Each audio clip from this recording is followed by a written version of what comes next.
இந்தா குழந்தை, இந்த நெல்லிக்காயை தவிர வேற எதுவுமே இல்லை.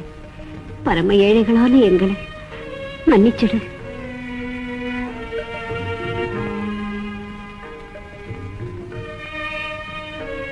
சங்கடம் எதற்கம்மா?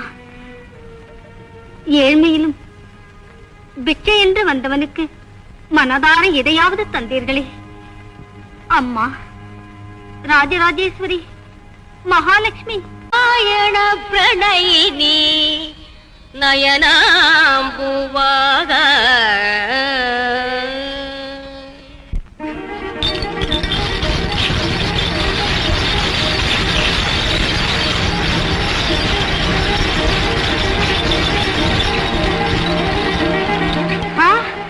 தங்க நெல்லிக்கா, தங்க நெல்லிக்கா.